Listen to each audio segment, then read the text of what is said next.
groupes, plus ou moins organisés, qui cherchent à faire ce qu'on appelle un entrisme islamiste. Et donc oui, les préceptes de la charia, notamment dans nos écoles. La France appliquait plus la charia que tous les autres pays musulmans. Et c'est ça. Là, vous y allez peut-être un peu fort quand même, non? Parce qu'on l'applique pas. Pardonnez-moi, mais on l'applique justement, pas en France. parce que vous êtes mal informé, madame. Et c'est ce qui est regrettable dans tout cela. Et je m'en porte responsable, comme beaucoup, parmi les personnes qui font que justement on comprend mal l'islam. L'islam vise 5 objectifs, madame, qu'on appelle maqasid de sharia, les objectifs. C'est le droit de croire ou de ne pas croire, le droit à la vie, le droit à la propriété privée, le droit d'être intelligent et le droit à la succession de l'espèce. Ces 5 objectifs sont les objectifs de ce qu'on appelle charia. Charia, c'est pas lapider des gens. Charia, c'est pas lapider des gens. Charia, c'est pas lapider des gens. C'est autre chose, ça. C'est un point de jurisprudence sur 1 200 000 questions de droit musulman. Et on a voulu aujourd'hui, parce qu'il y a des actes barbares qui sont commis par des fous, qu'il faut appeler ainsi, réduire la charia à la lapidation, etc. Et sincèrement, je vous pose la question. Si c'est les 5 finalités de l'islam, dites-moi un pays qui se veut musulman, qui les respecte ou qui veut les atteindre autant que la France. Je vous dis, il n'y en a pas un seul. Sauf que, encore une fois, quand on parle, on dit les choses, des fois, on a l'impression qu'on ne veut pas nous entendre. Et au fond, on ne veut entendre que ce dont on a envie. Mais vous voyez, vous me dites, vous y allez fort parce que vous dites que charia, c'est lapidé. Parce qu'encore une fois, les choses vous ont été mal présentées et malheureusement, vous n'avez pas été chercher l'information là où il faudrait. Mohamed Bajrafil, un mot. C'est quoi un islam de France pour vous? Pour moi, je rejoins monsieur sur cette question parce que, au risque encore de vous surprendre, lorsqu'on a demandé au prophète de l'islam, c'est quoi le meilleur des islams, sa réponse a été, c'est de donner à manger aux gens et de dire bonjour, salam, la paix à celui que l'on connaît et à celui que l'on connaît pas.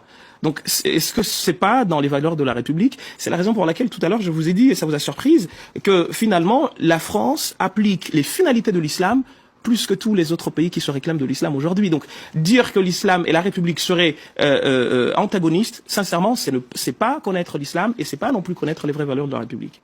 Mohamed Bajrafil, est-ce que le CFCM représente les musulmans de France? Non, moi-même je vous dis. Hein. Non. Non, mais ce que dit, en fait, le problème qui se pose et que ressentent la majorité des musulmans, c'est que ils se considèrent comme des suspects. En fait, ils ne peuvent pas, on peut pas être entièrement français quand on est musulman. Et c'est quelque chose qui produit malheureusement des effets très très graves parce que finalement les jeunes qui partent ou qui sont partis pour le djihad, etc.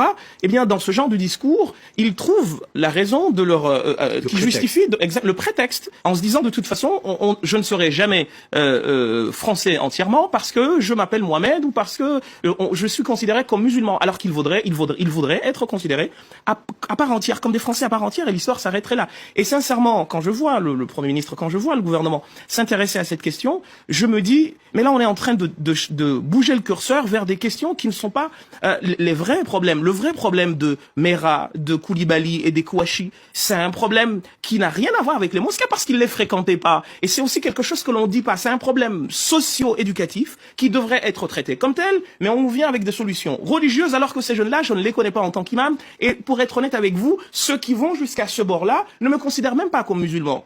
Et je trouve ça scandaleux qu'on vienne me demander à moi des solutions pour des problèmes socio-éducatifs dont je ne suis pas maître. Je suis d'accord que tous, parce que nous sommes dans un bateau commun qui s'appelle la France, cette France que tout le monde chérit, il faut que chacun de nous y aille avec les moyens qui sont les siens, mais qu'on vienne demander aux imams des comptes sur des problèmes socio-éducatifs que la société dans son ensemble n'a pas réussi à résoudre, je trouve sincèrement que c'est très déplacé et de la part des imams qui acceptent qu'on leur demande cela, je trouve que c'est très irresponsable de leur part. Merci beaucoup. Merci à tous les deux d'avoir participé à ce débat.